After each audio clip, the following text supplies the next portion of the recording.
So proud Sandgrover, born and raised in Perth. Went off and joined the Navy in 1971 as a 19-year-old with the aim of seeing the world. 37 years later, I think I've certainly achieved that. I retired as a Rear Admiral. I was a surface guy, a ship guy. My last command was actually AFS the Fleet, the Australian Fleet Commander, through 2003, 2004, which of course was the Iraq War. A tremendous period of concentration and pride in what we achieved in the Royal Australian Navy and as part of the Australian Defence Force in that difficult period. And then the final role before retirement was as the Defence Attaché in the United States. A very privileged 4 years for that. Retired from the Navy when I'm at what we call wait for age. You know, get old, you're too old, get out of here.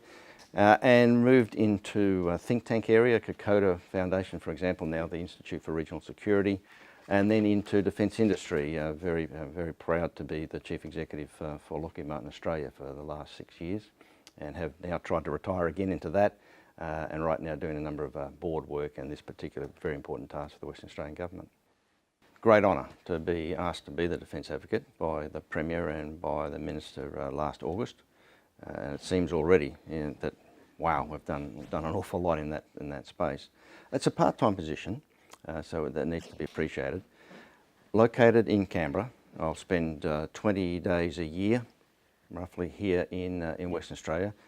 Come across about 4 times a year, and based around as we build a board and then working groups and committees. But at the moment, just trying to understand what here is in Western Australia. As you know, my background with Lockheed Martin, I came across here a number of times, and of course my last Sea Command was based out of here almost 20 years ago now, which is the scary part. But it is critically what is happening in Canberra. Canberra drives the federal part of all the defence industry activities, and things like the shipbuilding, now the recent OPV decision. They all come out of Canberra. So the role of the advocate is to be engaged in Canberra, not lobby, but to be in the meetings where we get a chance to meet with the Minister, go and see the Minister Pyne if we need to, be at the functions where you get to meet with the Chief of Navy, you get to meet with the DEPSEP, CASG, you talk amongst, get the opportunity to meet with people, the decision makers, the policy makers. So that's what they mean by eyes and ears, just being in there, there with your finger on the pulse on that side. Let me and also turn that around the other way as well, Serge, because growing up here, when you grow up in Western Australia, you don't appreciate the isolation of Western Australia. It's just, it's Western Australia, because I wasn't back in the time when we had the waffle, for example, and the Victorians were the enemy when they used to come across with the big white V, and then things have grown into the Australian Football League, just to keep that going, which has pushing us together, but we haven't still overcome the problem of geography. We simply are that far away from what happens on the eastern states. So it's the view of, don't lose sight of what's happening in the West. We have to be in a position where I think our responsibility comes to shout it out, to stand up and take every opportunity to in a horrible term, market Western Australia, but to just promote and, in my role, advocate for what's happening in Western Australia. So we cannot miss an opportunity, and we have to be quite aggressive about it in a nice way. Well, the big thing, of course, is the resource sector and the work that goes on in that. So we have a workforce that, in the quieter times of the resource sector, is trained up to do a lot of this specialist work that we have to translate it from the resource sector and put it into the defence sector side. So, and we in the defence industry game, and we in government as well, have to understand and appreciate, well, what is that? What are those skills? Identify them. We have a defence presence. The largest naval presence in Australia is here on the West Coast, and has been since we started working that base about 1970, I can recall. Take advantage of that. The Air Force is here, of course, in RAF Pearce, and the report that you've recently done captures all of that. And of course our Special Services are here as well, and other Army Logistic Unit. It is a presence here already. We have to capitalise on that. But the other thing I'd like to bring in as a strength in Western Australia is the collaboration in the universities and the research and development that is going on in those universities, and people like Edith Cowan, world leader in crypto work.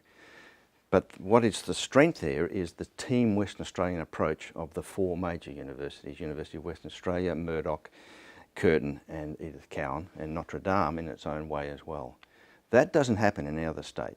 I talk to the other advocates, and when I tell them that we had all the universities in one room talking about how we can increase the presence of what our capability in Western Australia is and put it into a defence industry space in the eastern states, they all go, wow, how'd you do that?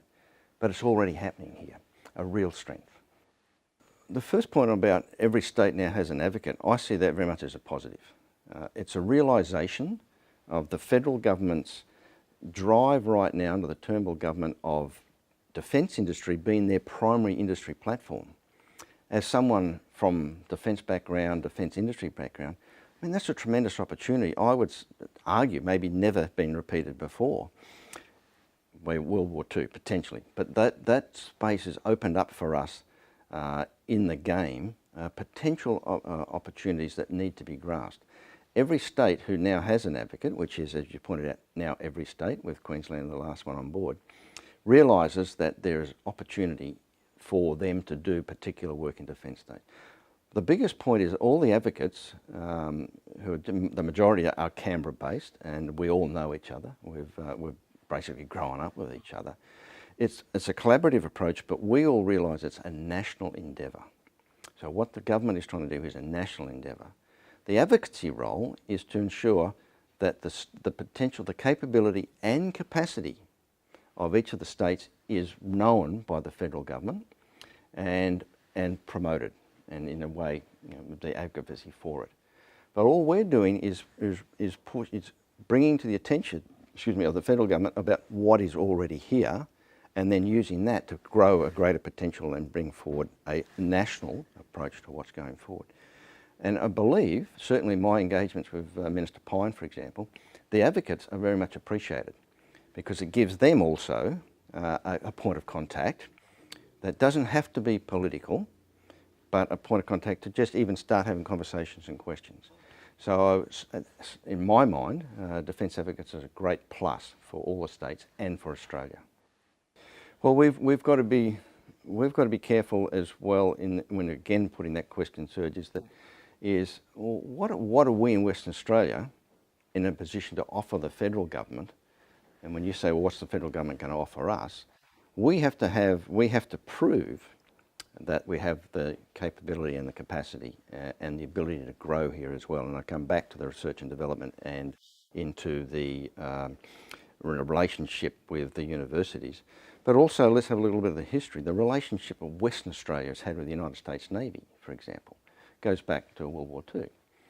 We have got that in which position to grow on the strength of, well, how do we use that in a relationship way, and then how do we use that as a strength for Western Australia? We have a workforce that is highly capable, a workforce that is experienced in the difficult work, particularly in that you take the oil and resource sector and then put back that into the modern area.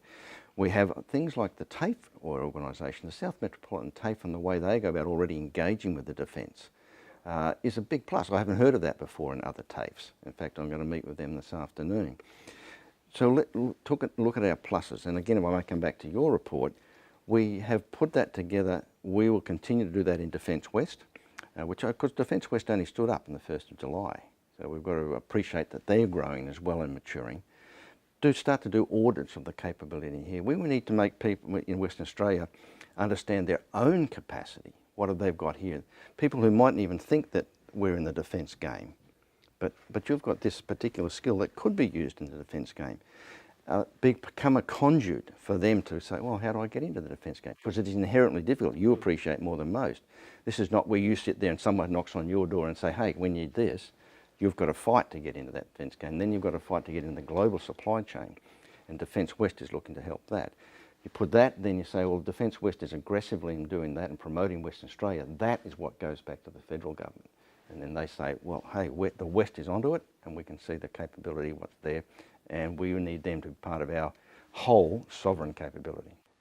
Quite simply, the priority for us, and when I say us, I'm talking about the Defence West team, which I'm very, very proud to be part of, and the direction particularly from Minister Papalia is we need to get, by the middle of next year, our defence strategy in place for what exactly is what Defence West trying to achieve, and we want to set that down as a strategy, a formal strategy, which the Minister will, once we get it right, agree to. And that'll be my major task. Now, the other parts of that is opportunities coming up right through. For example, we're working right now on the decision after the OPV's been made, and congratulations to Lursen on that. What's that mean for Western Australia? How do we, as Defence West and the government, contribute to that being a very, very successful program, and particularly one for Western Australia? So I've got those particular areas to work through, but for me it's definitely getting that strategy out by the middle of next year. Task number one.